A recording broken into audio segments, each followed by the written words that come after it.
नमस्कार साथियों। चलिए जानते हैं 47 योद्धाओं की कहानी जिन्होंने अपने मास्टर के लिए अपनी जान दे दी। तो भाई अपन जा रहे हैं आज सेन गाकू जी। तो परिमल सान एक्साइटमेंट लेवल।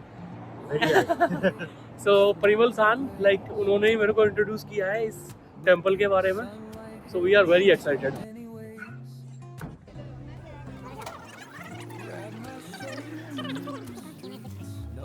तो भाइयों आज आ गए हैं Sengakuji, Tokyo Japan, और साथ में हैं परिमल सान, हमारे ओरेकल स्पेशलिस्ट।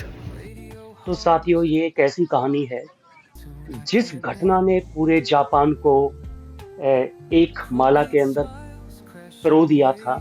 ईमानदारी से अपने स्वामी भक्ति के लिए, जब इन 47 रोनिनों ने खुद अपनी जान ली थी अपने मास्टर के हत्यारे का सर काटकर बदला लेकर के। और इसी जगह पर उनके मास्टर की समाधि थी जहां उसके हत्यारे का सर लाकर इन्होंने रख दिया था।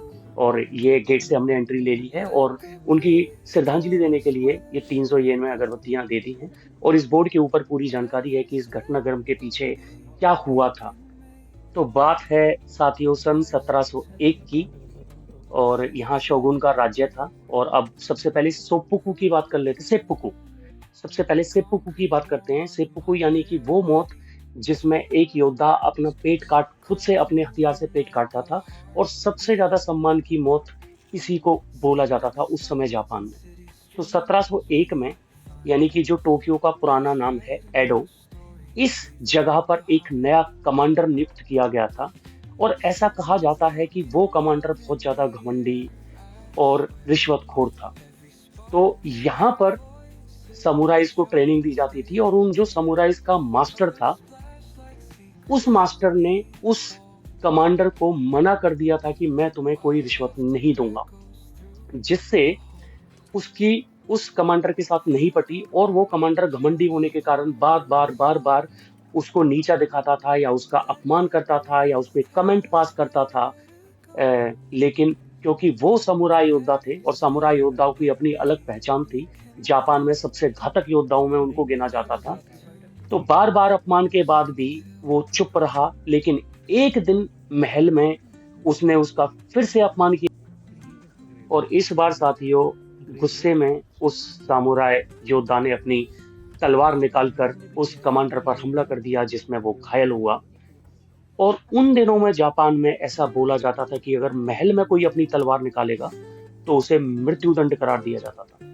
और इसी वजह से उन्हें मृत्युदंड ना दे करके, क्योंकि वो समुराई योद्धा थे, उनको सेप्पुकु करने के लिए बोला गया। और उन्होंने खुशी खुशी इसी जगह पर अपनी जान दे दी, और यानी कि अपना पेट काट दिया, वो मर गए। और जो बाकी के समुराई योद्धा थे, क्योंकि उनका मास्टर चला गया, तो सभी ने सोचा कि अब हमारा कोई फ्यूचर नहीं है। तो कुछ उन्होंने शादी कर ली, किन्हीं समुराई योद्धाओं ने सब्जी फल बेचने का काम स्टार्ट कर दिया। मतलब वो रोजमर्रा की जिंदगी में चले गए, अपने जो पेशा था यानी कि जो योद्धा थे उस चीज को छोड़ करके। लेकिन उन 300-400 योद्धाओं में से ये 47 योद्धाओं थे जिन्होंने इस चीज को एक्सेप्ट नहीं किया, और उन्होंने कहा कि हमारा मास्टर ईमानदार था, हमारा मास्टर कोई गलती नहीं कर सकता, और हमें इस चीज का बदला लेना है, इस घमंडी कमांडर का वध करके। और फिर यही हुआ। 2 साल तक उन्होंने इस चीज की भनक भी नहीं लगने दी, और कमांडर को जो है धीरे धीरे यकीन होने लगा कि अब ये कुछ विरोध नहीं करेंगे। उसने अपनी सिक्योरिटी कम की, और 1701 से लेके 1703 तक, यानी 2 साल इंतजार करने के बाद 14 दिसंबर की रात को उन्होंने उस कमांडर के घर पे हमला कर दिया, और उसके सारे पहरेदारों को मारते हुए वो छुप गया था एक तहखाने में जाकर, उसको जाकर के दबोच लिया। और फिर उसको बोला गया कि वो सेप्पुकु करके आज अपनी जान दे सकता है, गर्व की मौत मर सकता है। लेकिन उसने मना कर दिया और उल्टा धमकाया कि अगर तुमने मुझे मार डाला तो तुम भी नहीं बचोगे। और फिर उनका जो मास्टर था, 47 योद्धाओं के अंदर जो नया मास्टर बना था, उसने उस कमांडर का सर कलम करके इसी जगह पर वापस अपने मास्टर की समाधि पर लाकर रखा। और उन्होंने कहा इकट्ठे होकर कि हमने आपकी मृत्यु का बदला ले लिया है मास्टर। और फिर जब राजा को ये बात पता चली कि ऐसे ऐसे हुआ है, तो उन्हें पता चला कि जो सामुराई योद्धा थे उनकी गलती नहीं थी। लेकिन फिर भी उन्होंने एक कमांडर को मारा, इसे गलती ही माना गया, और उस समय पर गलती करना, इस तरह की मृत्यु दंड दिया जाता था। फिर उनसे रिक्वेस्ट की गई कि वो सभी भी सेपुकू कर सकते हैं, गर्भ की मौत मर सकते हैं, और उन्होंने इसी चीज को चुना। साथियों, 16 साल का एक बच्चा, 18 साल का एक बच्चा, जिसने सेपुकू करके इसी जगह पर 47 योद्धाओं ने इकट्ठे अपनी जान दी थी, और तब से जापान में ये सभी 47 योद्धा ईमानदारी के, अपनी नैतिकता के खिलाफ आवाज उठाने, और यानी कि जो घमंडी या अत्याचारी है उसका विरोध करने के लिए इन सभी को जाना गया। और आज तक यहाँ एक पर्व के रूप में मनाया जाता है 14 दिसंबर को।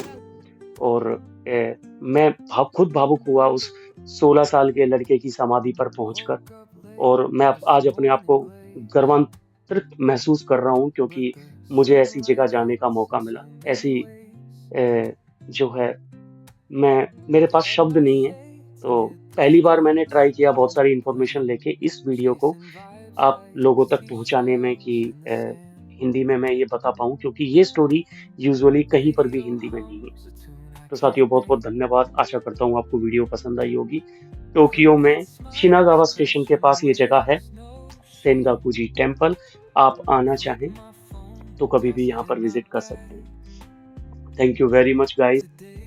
साथियों, इस कहानी से हमें ईमानदारी, संयम और नैतिक अधिकारों के लिए लड़ते हुए मरने की शिक्षा मिली। जय हिंद साथियों।